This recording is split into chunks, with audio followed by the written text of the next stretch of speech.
Good morning and hump day! Mike. I forgot today was Wednesday. Good morning. Self-sabotage. How many of us have ever gotten into a pattern or a tendency of self-sabotage? Raise your hand because we've all done it. Everybody's done it. Everybody's had these moments or periods of patterns where you're sabotaging yourself. We all have done it. We've done it with regards to our health, with regards to our finances, relationships, you name it. We've all done it. So, first of all, why do we do it? Well, number one, it's just a pattern, it's just a tendency. It's not a character trait. It's not that you're flawed. Remember, no one is broken. No one is broken. It's just a pattern. So don't label yourself as a procrastinator or a self-sabotager. Okay, all of that stuff is ridiculous. These are just patterns that we run, and we can break any pattern that we run and create a new pattern. Anybody can do it. Doesn't matter how long you've done it, we can all do it. And it doesn't matter how old you are, we can all still do it.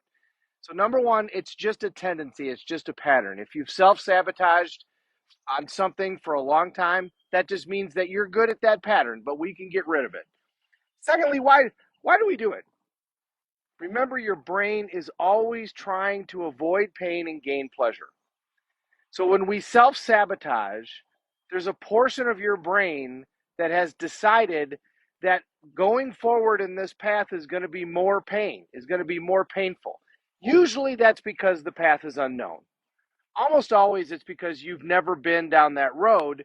And so therefore your brain is like, I'm worried about that. I'm afraid of that. I can handle this suffering. I'm worried more about that suffering. You know, we've all done this in relationships where we know we need to get out of the relationship, but we stay in it way too long. How many has done that, right? Why do we do that? Well, because we're more afraid of the unknown than we are of the bad relationship. You're like, well, this relationship sucks, but I understand this relationship and I can deal with how bad it is. The unknown worries me more. That's more painful. And then one day there's a tipping point where you're like, that's it. Never again, not enough. Powerful words, by the way, never again, not enough. And all of a sudden this is more painful, this relationship, than going to the unknown. So most of the time when we self-sabotage, it's our brain protecting ourselves. It's our brain protecting us from the unknown. So how do we get rid of it? Well, simple, honestly. You do the erasure technique. We did this a long time ago, but remember when you put it in your head and you run it back and forth, and then you defocus it and make it dark and add strange noises and do all that stuff? See yourself self-sabotaging and then do that back and forth, back and forth, back and forth, back and forth.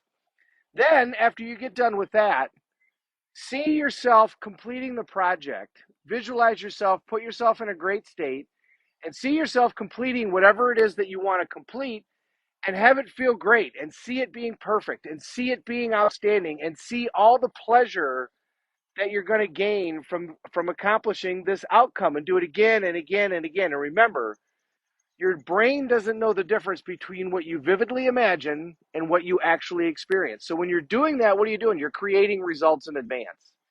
So now your brain's not going to think that it's more painful to go to this unknown place because it's no longer going to be unknown. But you got to do the erasure technique first. You got to get rid of that sabotage pattern first. You got to back and forth, you got to scratch the record. You got to create an open space where you can put in the new pattern that you're visualizing. And we can do this with anything. That is the way to get rid of any pattern that you need to get rid of, is to do that erasure technique and then visualize yourself having it go great and feel the feelings. Put yourself in this amazing state. Now, a lot of times when people are doing this, they feel like they're not doing it right. They feel like because they want to be perfect, so they feel like they're not doing it perfectly. Okay? You can't do this wrong. You cannot do this wrong. Any way that you do this, your brain's going to be like, thank you, and it's going to work itself towards this new process because your brain wants your life to be better. It's just always protecting you because we've got that reptilian brain. We got that brain that's protecting us from saber-toothed tigers, and we don't have saber-toothed tigers anymore. Now, if you do this and then you still feel kind of a tendency towards this self-sabotage, don't fret. You've just run that pattern for a long time, so your body is kind of conditioned to go back there. So it will go back there occasionally sometimes. Don't worry about it. Redo the technique again and you'll be able to go forward. And eventually it's going to work itself out. The pattern's going to go away. Most of the time, if you do the erasure technique with really a ton of emotion, most of the time that'll be enough. That'll be enough to take it away. The other thing you can do is that swish pattern. Remember we talked about this, where you see yourself starting to procrastinate and then you go whoosh and you see the perfect you, and you do that again and again and again. Okay. That's also a great way to interrupt that pattern and take yourself to the next level. But remember, self-sabotage, your brain is protecting you. So it's trying to help you. So it's trying to do a good thing, not a bad thing. So always remember that and say, thank you, brain, but I really don't want to self-sabotage. I really want to move forward, and I want to lose the weight or change my finances or get out of this bad relationship or fix this relationship or change my profession, whatever it is that you want to do. And remember also, it's just a tendency. That's it. It's just a tendency. It's just a pattern. It's not a character. You're not flawed. There's nothing broken. You're just running a pattern. And you can run a new pattern anytime you want. Just like you can change a record. I love it that records have come back and vinyl has made a comeback. You can change the record. But you got to take the old record off before you put the new record on. And when you take that old record off, scratch the needle across from it so you can never play it again. That's what we're doing with the erasure technique. You got to get that old record out, and then you can play a new record where you're no longer self-sabotaging. Make sense? I know it sounds simple, and it is.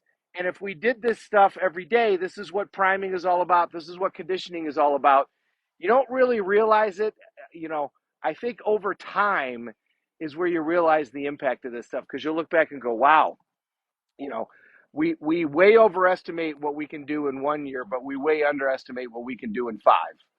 And if you do this stuff on a consistent basis, you're going to look back on 5 years and go, holy crap, look at all the stuff that I got done.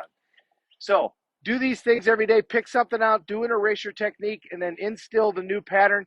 Visualize yourself, see it, do swish patterns, and get yourself to the next step. Thank you for watching, everybody. I'm going to say good morning, Mr. Lakota, my Uncle Bill. Always great to see you. Mr. Lampy, always great to see you too. And Teresa, 2 days in a row. Thank you so much. Have a great day, everybody. I really appreciate you watching. We're all in this together. Let's take care of each other.